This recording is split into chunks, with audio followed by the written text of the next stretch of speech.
And we are recording.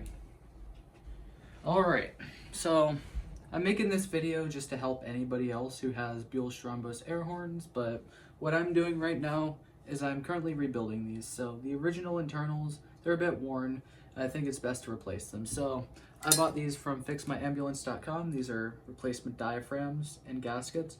You can see the new diaphragms. I thought they weren't going to fit at first, but they're stamped for 10 holes because these work with both the plastic horns that Buell makes, which is sold by Horn Blasters as the shocker, and then they also work with the Strombos horns, which I'm working with right now.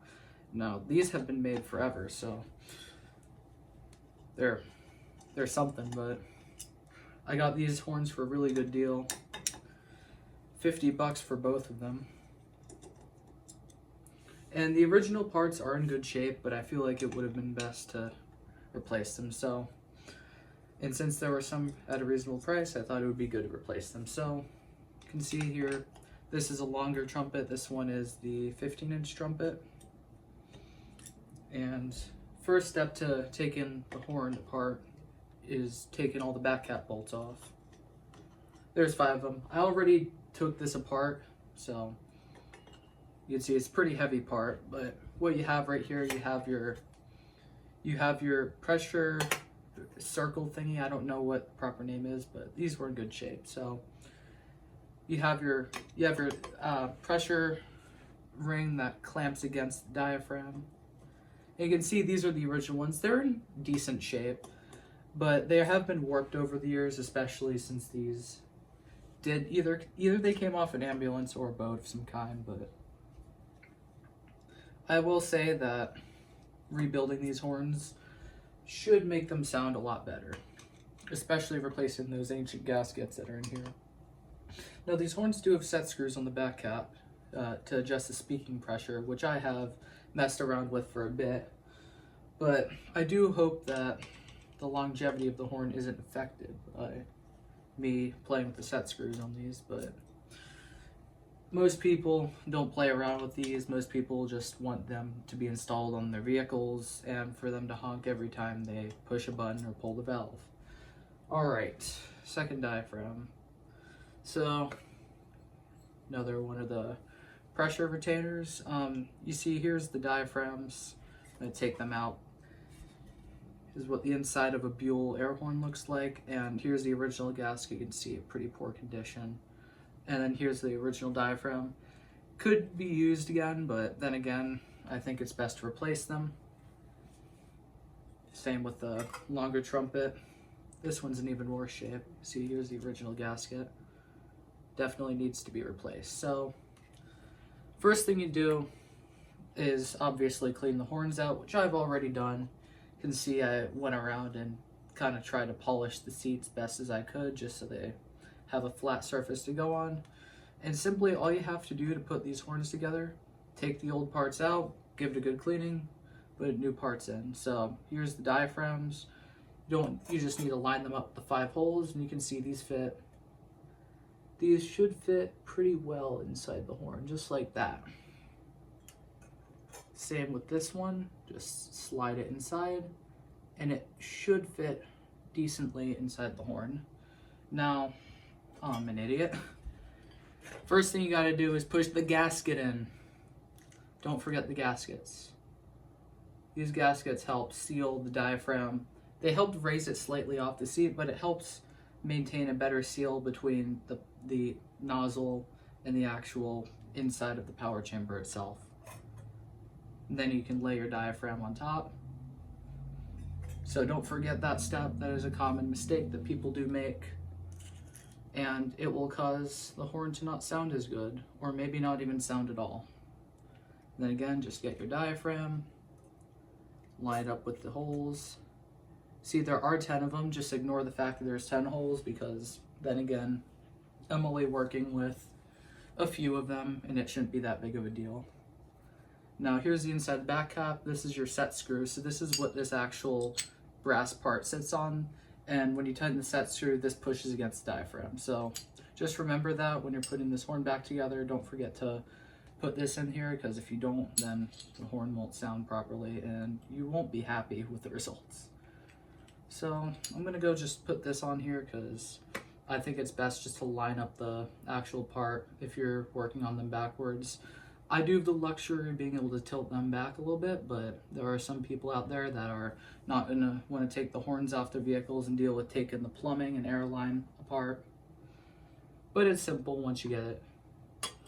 So all you have to do now is lay the diaphragm on top, or back cap on top of the diaphragm, and put in all the screws. So all the screws that go into the back of the horn, pretty much the same deal as before, just reverse.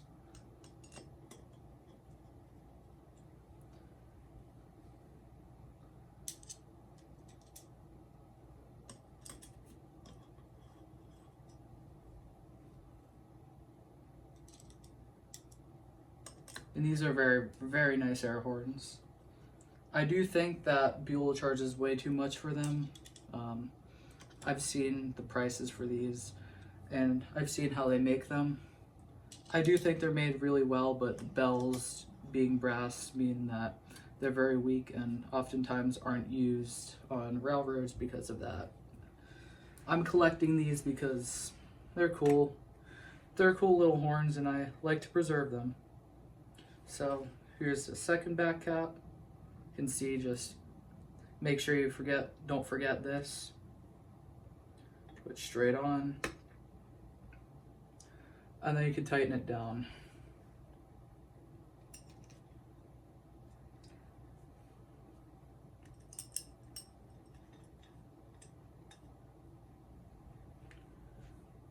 And sometimes the holes can get a little bit misaligned.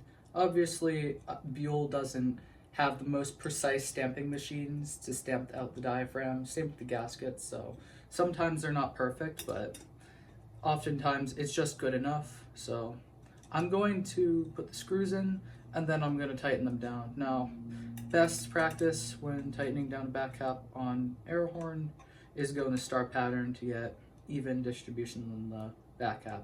Now, it's not totally 100% necessary, but I do feel like it does improve things, and it makes the horn, and it makes me have some more peace of mind on the horn actually working properly. So here we are. We now have the back caps on, diaphragms have been replaced. If you want to look at the old parts, here they are. Diaphragms are still in decent condition. I think these could still work well. They do work, but I do feel like it was good to replace them, because here's the original gaskets. You can see that Buell had less resources back then to make gaskets than they do today. All you have to do now is tighten the air horns, tighten the screws down, and I like to do it in a star pattern.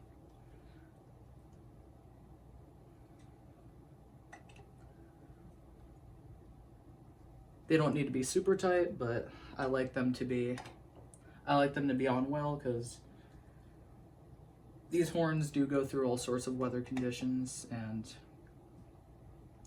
due to the vibrations, I wouldn't want a screw to vibrate loose. There's your first one. Here's your second one. Maintaining that star pattern.